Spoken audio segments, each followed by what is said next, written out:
Hello and welcome to Wednesday, the day of Wens. Now, I was talking to a friend earlier, and it got me thinking of an interesting topic.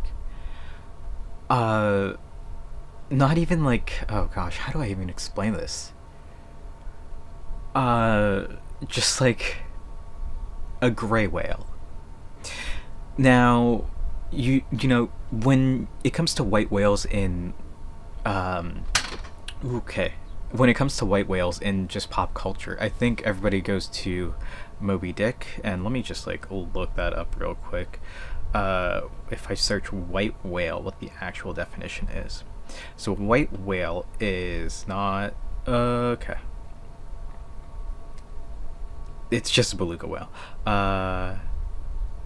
It can also symbolize an elusive goal or obsession, often derived from the character Moby Dick in the novel.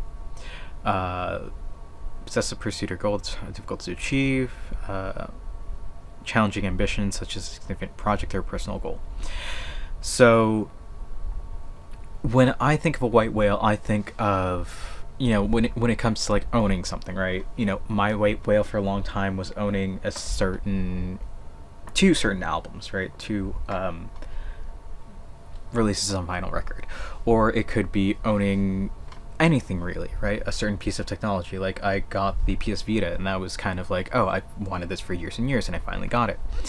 It can be any number of things, and that I would say I was watching something years ago where somebody was talking about their gray whale or their beige whale, rather their beige whale, and it was just something like it's like an old retro computing channel. It's like, oh, this is my beige whale. It's like it's not something that I would actively seek out, but if I see it at a good price, I'll grab it. And then for me, we went on to describe a gray whale, which is something that is very readily accessible, but you don't even attempt to consume it.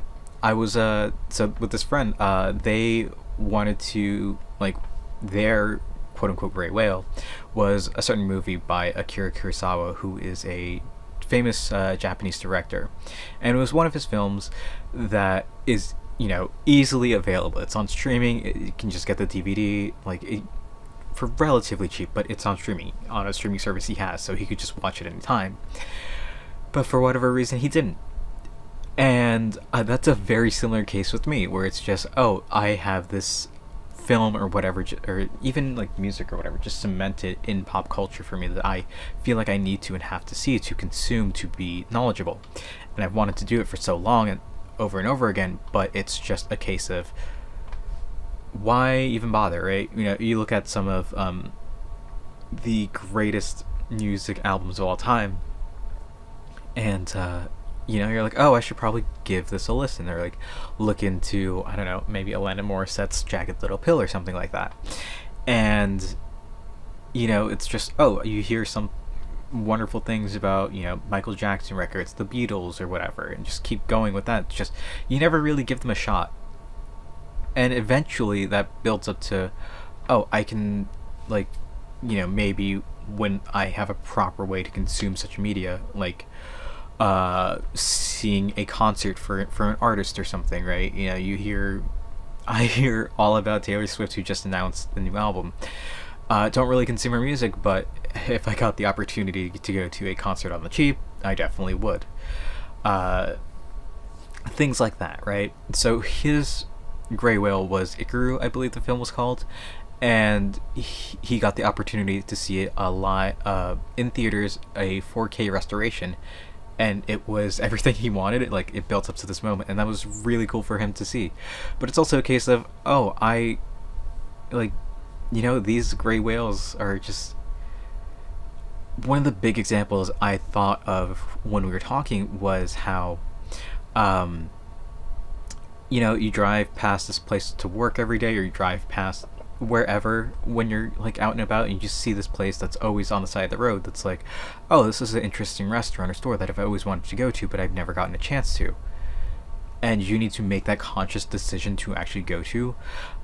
When one of my buddies moved away back in the end November-ish of last year, he, on his way to work every day, he would drive past a restaurant, and it was just one of those things where he never ended up going to this restaurant. So I made it a point to drive to this restaurant to meet him for lunch, just to say, hey, we're going to this place, we're having lunch here because you're moving away. We never met in person, but we were friends online, and he's lived here all his life and never went to this restaurant despite passing it by every day. And I think you really should do that. Just engage with your gray whales, right? You see a place on the side of the road that you always see. You never know if it's going to close, if it's good or not. And, once you just give it that chance, you'll realize you'll finally have an answer. And it's one less thing to think about, right? Maybe you have a new hangout, or maybe you just pay it no mind ever again. If it lasts that long, then it's probably decent. So go take a look. With that said, I have a gray whale that I'm going to probably tackle on Saturday. We'll see. We'll see how that goes. But for now, that's where I'm going to call it for today. So, thank you all for watching. I hope to see you tomorrow. And until then, later.